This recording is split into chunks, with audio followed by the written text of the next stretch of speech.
ದುರ್ಯೋಧನನು ಅಸಹಾಯ ಶೂರನು ಒಂದೆರಡು ತೋಳು ಬಲದಿಂದ ಪಾಂಡವರ ಸಮಸ್ತ ಸೈನ್ಯವನ್ನೇ ಎದುರಿಸಬಲ್ಲೆ. ಆದರೆ ಈ ಜ್ಞಾತಿ ಹಿಂಸೆ ಸೊಯಿತ ಕಲಹ ಉಚಿತವೇ ಮಾವ? ಆ ದಿನ ನಾನು ದ್ವಾರಕೆಗೆ ಹೋಗಿದ್ದಾಗ ಯೋಧವು ಅಧರ್ಮವೆಂದು ಕೃಷ್ಣನು ಎಷ್ಟೋ ವಿಧವಾಗಿ ಹೇಳಿದನು. ಆದರೆ ಅಭಿಮಾನದಿಂದ ನಾನು ಅವನ ಮಾತನ್ನು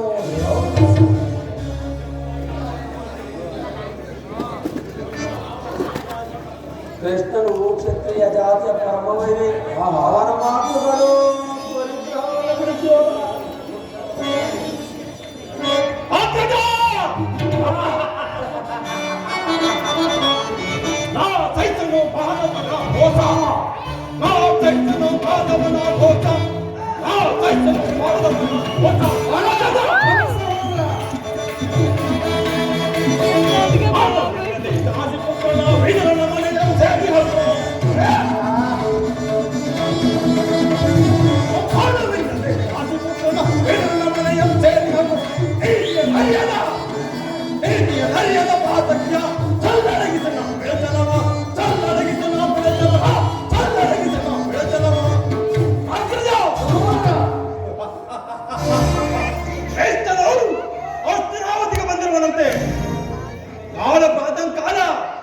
ನಮ್ಮ ರಾಜ್ಯಸಭೆಯಲ್ಲಿ ಶಾಂತಿ ಸಂಧಾನವನ್ನು ನಡೆಸೋಣಂತಣ್ಣ.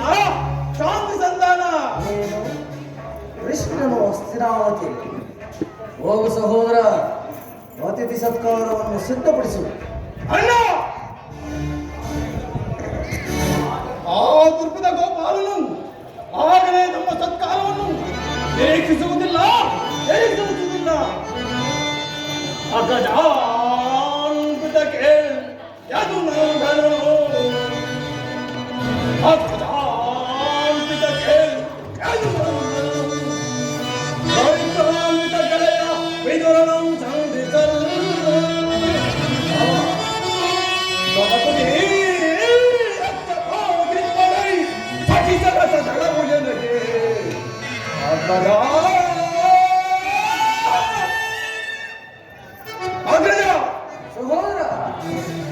ಆಗಲೇ ರಾಜಪ್ರಸಾದವನ್ನು ದಾಟಿ ಆ ದರಿದ್ರ ವಿಧಗಳ ಮುರುಕು ಜೋಬಳಿ ದರ್ಶಿಸುವನು.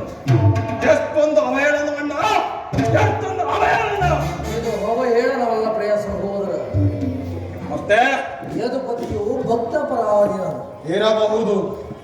ಈ ದಿನ ಆತನ ಸತ್ಕಾರವನ್ನು ಸ್ವೀಕರಿಸಿ ನಾಳೆ ನಮ್ಮ ಮಂದಿರಕ್ಕೆ ಬಂದೇ ಬರುವುದು. ಹೋಗಿ ಅಗ್ರಜ, ಹೋಗು, ಅತಿಥಿ ಸತ್ಕಾರವನ್ನು ಸಿದ್ಧಪಡಿಸು. ಕುಲಚಲವೆಂಬ ಗದೆಯಿಂದ ಬಂದ ಆ ಬಂಡ ಭೀಮನ ಗುಂಡಿಗೆಯನ್ನು ಸೇರಿ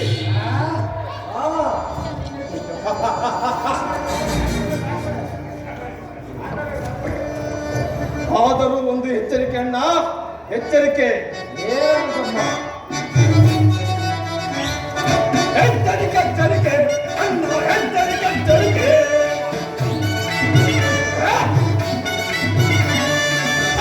ಎಚ್ಚರಿಕೆ ಅಣ್ಣ, ಎಚ್ಚರಿಕೆ ಎಚ್ಚರಿಕೆ. ಗುರುಕುಲವೇ ವಿನಾಶವಾಗುವ ಕಾಲಕ್ಕೆ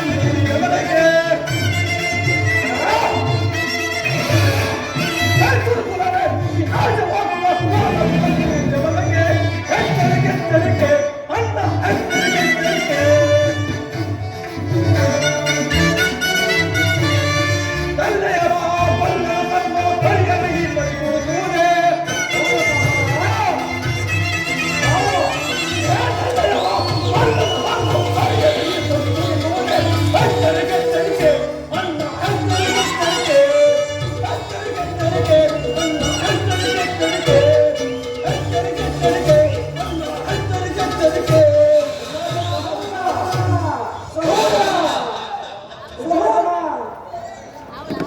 ನೋಡಿದೆಯವ, ನನ್ನ ತಮ್ಮನ ಕ್ರೋಧಾಗ್ನಿ ಸ್ವರೂಪವನ್ನು ಮದಗಜಗಳೆಷ್ಟಿದ್ದರೇನು ಸಿಂಹಕ್ಕೆ ಸರಿಸಾಟಿಯಾಗಲ್ಲ. ಒಟ್ಟಿದರೆ ಎಂಥವನು ತಮ್ಮನಾಗಿ ಹುಟ್ಟಬೇಕು. ಬಲ ಬಲ ಸಹೋದರ. ಮಾವ ಮಾವ ಕೃಷ್ಣನ ಸಂಧಾನಕ್ಕೆ ಸಮ್ಮತಿಸಲೇ ಅಥವಾ ಕೃಷ್ಣನ ಸಂಧಾನಕ್ಕೆ ಸಮ್ಮತಿಸಿ ನೀನೇನಾದರೂ ಕೃಷ್ಣನು ಕ್ಷತ್ರಿಯ ಜಾತಿ ಕಳಂಕ ಸ್ವರೂಪನು ಭಾರತ ವರ್ಷದಲ್ಲಿ ಕ್ಷತ್ರಿಯರನ್ನು ನಿರ್ಮೂಲ ಮಾಡಲೆಂದೇ ಅವತರಿಸಿದರು. ಯಾರು ಅವರು ವೈರಾಗ್ಯ ಪ್ರದರ್ಶನೆಗೆ ಮರುಳಾಗಿ ಭಗವಂತನೆಂದು ಪೂಜಿಸುವರೋ ಅವರನ್ನೇ ಸಂಹರಿಸಿಬಿಡಲು ಕಂಸ, ಜರಾಸಂಧ, ಶಿಶುಪಾಲಾದಿಗಳಲ್ಲಿ ಎಂಥ ಮಿತ್ರರಾಗಿದ್ದರು. ಒಳ್ಳೆಯ ಮಿತ್ರರಾಗಿದ್ದರು. ಅಲ್ಲದೆ ಕಂಸನನ್ನು ಒದಿಸಿದರು. ಅವರು ಮರಳು ಮುಖ್ಯ ಆದ ಉಗ್ರಸೇನನು ಉಪನಾಥ ಸಿಂಹಾಸನದಲ್ಲಿ ಕೂರಿಸಿ ತಾನು ರಾಜಲಕ್ಷ್ಮಿ ವಶದಲ್ಲಿ ಮನ್ನನೇ ಸಿರುವುದನ ಮಾವ, ಕೃಷ್ಣನಲ್ಲಿ ನಿನಗಿಷ್ಟೊಂದು ದ್ವೇಷವೇಕೆ ಮಾವ? ಕೃಷ್ಣನು ಕ್ಷತ್ರಿಯ ಜಾತಿಯ ಪರಮವೇ ಅವನ ಮಾತುಗಳು ಪರಿದ್ದವಲ್ಲ.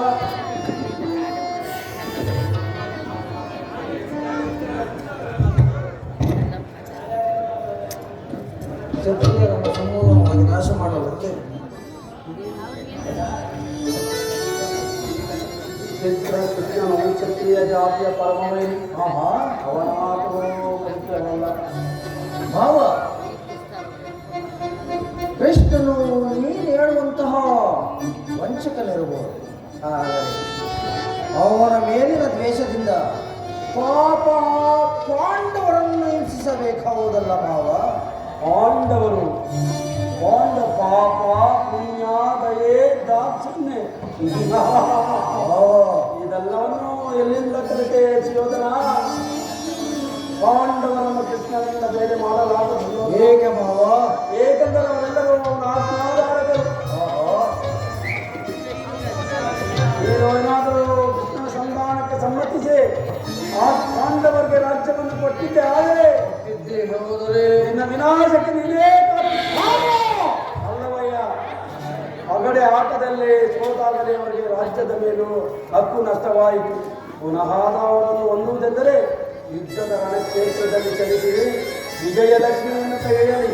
ಅದನ್ನು ಬಿಟ್ಟು ಬಾರಿ ದೇಹಿ ಎಂದು ಏಕಯ್ಯಾಗಿ ತಂದಿರಲಿ. ಮಾವ, ಸರಿಯಾಗಿ ಹೇಳಿದ ಸೋಬರ ರಾಜ.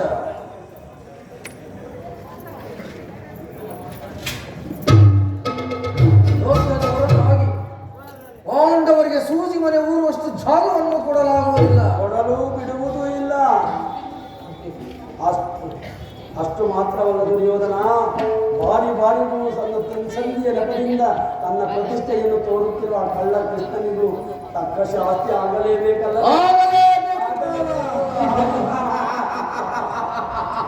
ಆ ವಿಚಾರದಲ್ಲಿ ನನ್ನದೊಂದು ಸಲಹೆ ಇರುವುದು. ಏನದು ಮಾವ ನಿನ್ನ ಸಲಹೆ? ಸಮಯ ಬಂದಾಗ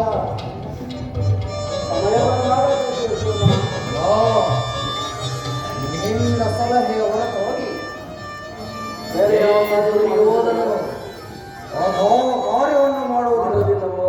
ಮಾಡುವುದಿಲ್ಲ ಮಾವ. ಮಾವ, ನಾನಿನ್ನು ಬರುತ್ತೇನೆ. ರಾಜಸಭೆಗೆ ವೇಳೆ ಆಯಿತು. ನಡೆ ಗೌಡ ವೇಶ್ವರ, ನಡೆ.